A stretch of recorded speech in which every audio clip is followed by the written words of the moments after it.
राजनीति की धार हो या खेल की रफ्तार, गांव की चौपाल हो या शहरों का धमाल, आप तक पहुंचेगी हर एक खबर सबसे। असर कोरोना की फिर से लहर आ रही है, कितना हरियाणा तैयार? पूरी तरह से तैयारी है हमारी, और पिछले जो लहर आई हैं उनसे अनुभव लेते हुए सबसे ज़्यादा दिक्कत तो टेस्टिंग की थी। हिंदुस्तान में सारों को पूना जाना पड़ता था टेस्टिंग कराने के लिए। अब आरटीपीसीआर मशीन मैंने हर जिले में लगा दी है हरियाणा के। शुरू के केसेस हमने भी पूना भेजे थे, लेकिन अब वो पूरी तरह से हम उसके लिए तैयार हैं। हमारे पास वेंटिलेटर्स भी सफिशेंट मात्रा में है। ऑक्सीजन की बहुत बड़ी दिक्कत आई थी, तो अब हमने हर 50 बेड से अबव का जो अस्पताल है उसमें पीएसए प्लांट्स हमने लगा दिए हैं। ऑक्सीजन की भी कोई कमी नहीं है। मेडिसिन्स भी हमने पर्याप्त मात्रा में हमारे पास स्टॉक्स है। सभी तरह से हम तैयार। फिलहाल हरियाणा के लोगों को डरने की जरूरत तो नहीं? नहीं, किसी प्रकार का पैनिक करने की जरूरत नहीं है।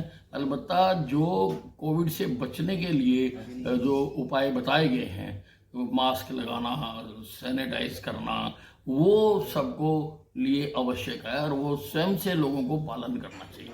सर, केंद्र की गाइडलाइन आएगी तो लागू पूरी तरह से वो होगा? कोई भी केंद्र की गाइडलाइन आएगी उसको पूरी तरह से हमारे प्रदेश में लागू किया जाएगा। ठीक है।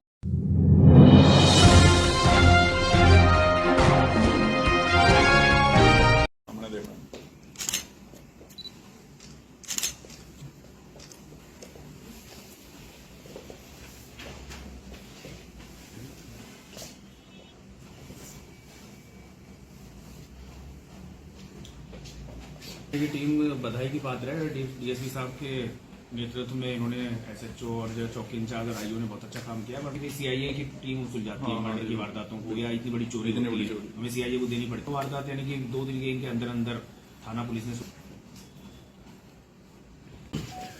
ये एक मर्डर हुआ था 19 तारीख को, और इसके 20 तारीख को मुकदमा दर्ज हुआ था पुंडरी थाने में। अमन पुत्र महेंद्र ने ये मुकदमा दर्ज कराया था कि उसके जो चाचा हैं विजय उर्फ विजा, उसकी हत्या कर दी है लड़ाई झगड़े में। और जो आरोपी है अंकित उर्फ हरपाल, वो उसने उसको मार पीट करके और सरेआम दिन दहाड़े बिल्कुल गली के अंदर बिल्कुल उसकी मार करके हत्या कर दी है। तो इसमें मुकदमा दर्ज किया गया था 20 तारीख को, और उसके बाद में पुंडरी थाने की पुलिस ने ही इसकी जांच करी और विद इन 24 घंटे के अंदर इस आरोपी को गिरफ्तार कर लिया गया है। ये वहां से फरार हो गया था मौके से, और इसको करनाल से गिरफ्तार किया गया। और ये पहले से इसका ये कहना था कि जब इनसे पूछताछ की गई तो इसमें बात आई कि भाई इनका पहले भी 10-11 दिन पहले झगड़ा हुआ था, और इस झगड़े के बाद में इनका पंचायत में राजीनामा हो गया था। लेकिन राजीनामा के दौरान ये शर्त रखी गई थी कि इसके परिवार वालों को, घर वालों को, उसके आरोप जो मरने वाला है उसके मेडिकल के खर्चे के लिए 2000 रुपए देने पड़े थे। तो इसी बात की इसने रंजिश रखते हुए कि भाई मेरे को, हमारी लड़ाई झगड़ा आपस में हुआ था लेकिन मेरे परिवार वालों को पैसे देने पड़े, और उसकी वजह से उसी दिन से रंजिश रख के इसने ये तय कर लिया था कि मुझे तो इसे मारना है। और उसने उस दिन जैसा उसे मौका लगा तो उसने उसको सरेआम डंडे से मार पिटाई करके उस बुरी तरह से मार दिया। और जब पकड़ा गया तब भी आरोपी ने सबसे पहली चीज यही पूछी हमारे जो आईओ से कि भाई जिसको मैंने मारा था वो मर गया या जिंदा है। तो इससे बिल्कुल पता चलता है कि उसकी जो है रंजिश का जो एक वो उसका मानसिक स्तर किस स्तर पे था कि वो जानबूझ के मारने की ही नियत से उसने बुरी तरह से उसको पीटा था, और वो यही चाहता था कि पूरी तरह से मर जाए। जो आरोपी है माइंडली डिस्टर्ब बता रहे हैं सर। हाँ, थोड़ा सा ऐसा उसमें पता चला है कि उसका थोड़ा सा मेंटली डिस्टर्ब है। पीछे की भी उसकी ऐसी बातें सामने आई हैं कि पीछे भी उसकी थोड़ी स्थिति रही है कि वो मानसिक रूप से थोड़ी सी कंडीशन ठीक नहीं है। अभी उसको अब आज गिरफ्तार करके उसको रिमांड दिया जाएगा। करनाल में मिला है, ये करनाल में मिला।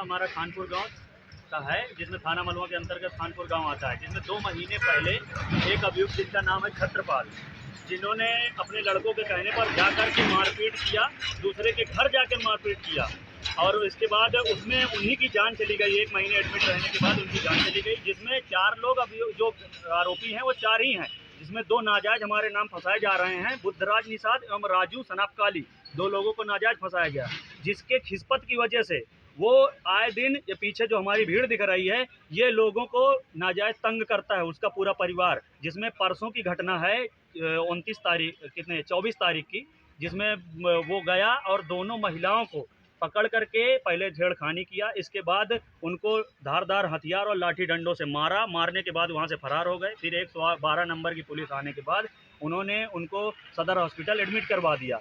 फिर अब उनके घर में कोई जेंट्स नहीं है, जिसकी वजह से उनका भाई विकास उनकी वारदात की एप्लीकेशन सूचना लेके मलवा थाने पहुंचा।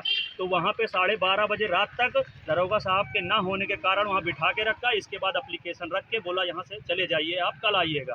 फिर कल के डेट में फिर से वो वहाँ पे पहुंचा 10 बजे सुबह ही। तो उसकी एप्लीकेशन बोले खो गई है बेटा, दोबारा लिख के दो। दोबारा उसने लिखवाया किसी तरीके से। फिर से अपनी बहन से पूछा क्या वारदात आप बीती हुई थी, उसको लेकर के दोबारा लिखा। फिर से देने गया तो बोले पहले जाओ अपनी बहन का इलाज करवाओ, इसके बाद जब वो ठीक हो जाएं तब यहाँ हमारे पास आना, उनको लेकर के तब मुकदमा लिखा जाएगा, ऐसे अन्यथा कुछ नहीं होगा।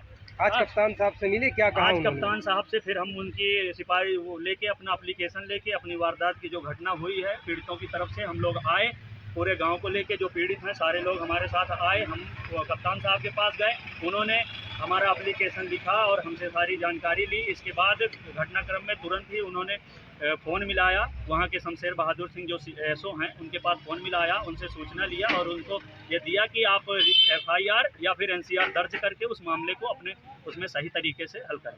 क्या नाम है? उसमें घायल 2 लोग हैं, एक आशा देवी और पिंकी देवी। आशा देवी के सर में गंभीर चोटें हैं, पिंकी देवी की अंदरूनी चोटें हैं, ब्लडिंग चल रही है और उनका हाथ फ्रैक्चर है, जिनकी कोई भी अभी तक डॉक्टरी कुछ भी नहीं हुआ, कोई इलाज नहीं चल रहा है। इमरजेंसी में गई हैं, पुलिस मामला था, इस वजह से सिर्फ उनकी इमरजेंसी में पट्टी बांध दी गई है। इसके बाद अभी तक उनकी कोई इलाज नहीं हुआ। क्या चाह रहे हो आप लोग?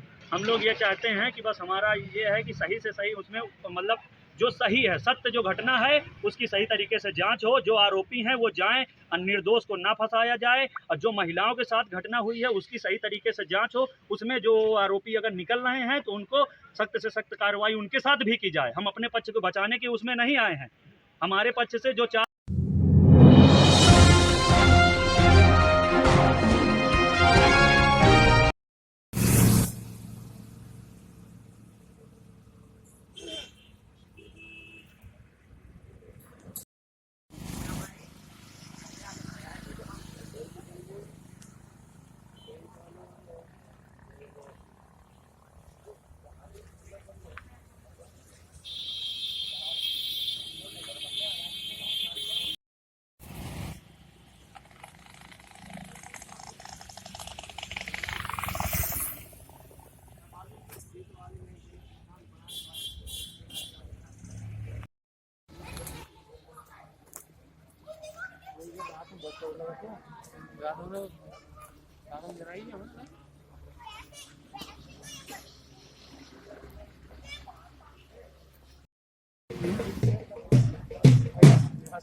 क्या नाम है भैया आपका? वीरेंद्र कुमार जी। ये जो बच्ची आज आपने ही गोद लिया उसका नामकरण चल रहा है, बहुत ही सराहनीय कार्य है और मैं आपको बहुत बहुत बधाई देता हूँ। ये बहुत ही अच्छा कार्य किया है आपने, एक नवजात बच्ची को गोद लेकर के, और बहुत ही सराहनीय कार्य किया है। और आपको कैसा महसूस हो रहा है बच्ची को? अच्छा लग रहा है, खुशी मिल रही है जी, अच्छा लग रहा है ना? परिवार के सब लोग जो है सभी खुश होंगे, संतुष्ट होंगे ना?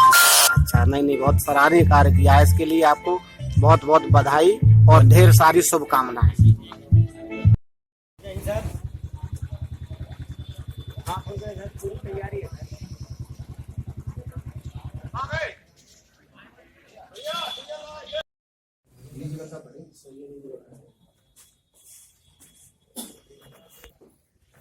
बढ़िया तरह चलता है ना।